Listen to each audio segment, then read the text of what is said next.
My name is Sandra Gantt. I'm honored this year to be the Grand Marshal for our Christmas parade. Originally from Pendleton, I was born here, lived here until I turned about 20 years old and I moved to Washington, D.C., where I stayed there for 15 years. During the time of growing up, I was not privileged to a lot of things that most people take for granted because it was segregation era. So I had to move to Washington, D.C. to find out who I was as a person, what I could do as a person. It was a growing up experience for me. So after 15 years, I had to call in to come back home. Pendleton is home. I grew up here. It's my roots. It's a small town with a big heart. We embrace diversity. At least now we do.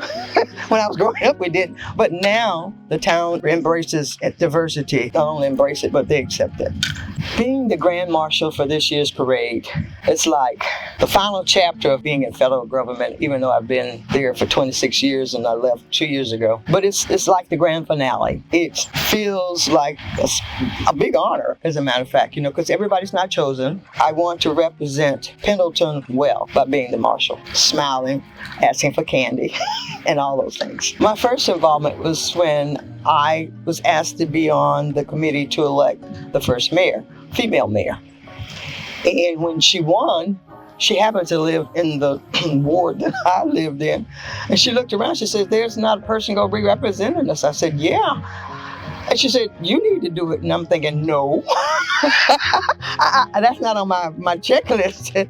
But they convinced me. So when I did that, that was my first accomplishment because I didn't think I'd win. It's not a town function, but when I was on the council, I represented the town as being on the state board for the Municipal Association of South Carolina. That was kind of an honor because they kind of jacked the town up higher when we came to get hotels and stuff. I think it's because I was there on the board. At least we tell each other that's what it was about. I joined them every month taking a tour of all the towns and all the counties that tended to top 10 counties. And I noticed that a lot of the towns had swings. So I came back and told everybody, I said, "We need some swings." I was thinking too. And they kept saying, "Oh, okay, yeah." But it took me 5 years almost to get the swings.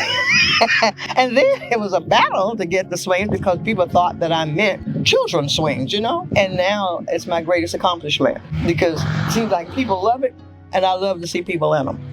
And I love to be in them when I can get here. My inspiration in doing this is because I want other young people of color to have an example of what you can do and what you can't do. If you want to do it, just go out there and do it. Sometimes you win, sometimes you don't. Even in life, now that I'm off council, I'm still doing stuff for the county, and I do it because I want to be an example. Christmas is my favorite holiday member of the town. It's so pretty and it's all decorated.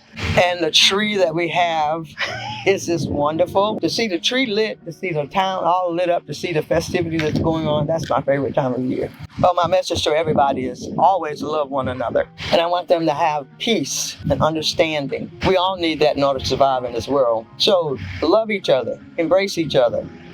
Don't be mean. Thank you for this opportunity. Merry Christmas.